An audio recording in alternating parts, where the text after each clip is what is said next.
தாவேக தலைவர் விஜய் சட்டமன்ற தேர்தலில் போட்டியிட இருப்பதாகவும் அதற்காக 4 தொகுதிகள் பரிசீலிக்கப்பட்டு வருவதாகவும் அண்மை தகவல் கிடைத்திருக்கிறது. விவரங்களுடைய சிறப்பு செந்தில் ராஜா விவரம் என்ன? எந்தெந்த தொகுதிகளில் விஜய் போட்டியிடுவதற்கான வாய்ப்புகள் இருக்கு? எதன் அடிப்படையில் அதை தீர்மானிக்கிறாங்க?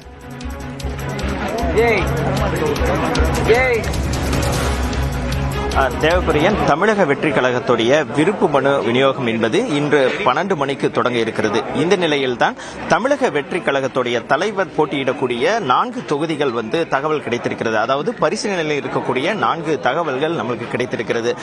குறிப்பாக பார்த்தீர்கள் என்றால் விஜய் போட்டியிடுவதற்காக நாகப்பட்டினம், விக்கிரவாண்டி, விருகம்பாக்கம் மற்றும் வேளச்சேரி ஆகிய 4 தொகுதிகள் பரிசீலனையில் இறுதி செய்யப்பட்டிருப்பதாக கூறப்படுகிறது. இதில் ஆரம்பத்தில் 10 தொகுதிகள் இறுதி செய்யப்பட்டிருந்தனர், அந்த பட்டியலில் இடம்பெற்றிருந்தன. அதில் இருந்து தற்போது 4 தொகுதிகளை இறுதி செய்து வைத்திருக்கிறார்கள். குறிப்பாக பார்த்தீர்கள் என்றால் நாகப்பட்டினம், விக்கிரவாண்டி, வேளச்சேரி, விருகம்பாக்கம் ஆகிய 4 தொகுதிகள் அந்த பட்டியலில் இடம் பிடித்திருக்கிறது. இதிலிருந்து ஏதாவது ஒரு தொகுதியை தேர்வு செய்து போட்டியிடுவார் என்றும் அதில் இறுதி கட்டமாக அந்த ஓரிரு நாட்களில் அதற்கான அந்த இறுதி முடிவு எடுக்கப்படும், எந்த தொகுதி என்பது இறுதி செய்யப்படும் என்று கூறுகிறார்கள். நாகப்பட்டினம் எடுத்துக்கொண்டீர்கள் என்றால் ஏற்கனவே விஜய் மக்கள் இயக்கத்தின் சார்பில் தமிழக மீனவர்களுக்கு குரல் கொடுக்கும் வகையில் 2011 ஒரு போராட்டம் நடைபெற்றது.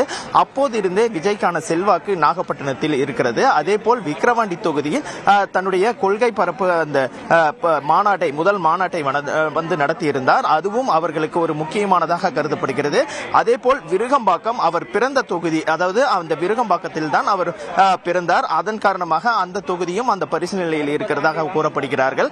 இதற்கு அடுத்ததாக இறுதியாக 4வது ஆப்ஷனாக வேளச்சேரி தொகுதியும் இருப்பதாக கூறப்படுகிறது. தேவபிரியன், இப்ப நாகை அப்படின்னா ஷானவாஸ் விடுதலை சிறுத்தைகள் கட்சியுடைய இதுல இருக்கு, கட்டுப்பாட்டில் இருக்கு. அடுத்ததாக விருகம்பாக்கம் அப்படின்றது இப்ப ஏற்கனவே டிஎம்கே இருக்கக்கூடிய இருக்கு. விக்கிரவாண்டி அப்படின்றது அவர் மாநாடு நடத்தின இடம். ஸோ அதனால முதல் மாநாடு நடத்தப்பட்ட இடத்திலேயே அங்கே நிற்பாரா அப்படின்றது ஒரு கேள்வியா இருக்கு. எதுல பிரதானமா வாய்ப்பு இருக்கு? விஜய்க்கு ஏற்கனவே ஒரு ரகசிய வாக்கெடுப்பு நடத்தினதாகவும் இல்ல வாக்கு எண்ணிக்கை அப்படின்றது ஒரு சதவீதம் அப்படின்றது கணிசமா இருக்கிறதாகவும் சொல்லப்படுது. இதுல சென்னையை அவர் தேர்ந்தெடுப்பாரா, இல்ல வட மாவட்டங்களை தேர்ந்தெடுப்பாரா, இல்ல நாகை அப்படின்ற ஏற்கனவே விசிகா இருக்கக்கூடிய தொகுதியில தேர்ந்தெடுப்பாரா? எது பிரியாரிட்டியா வர வாய்ப்பு இருக்கு செந்தில்?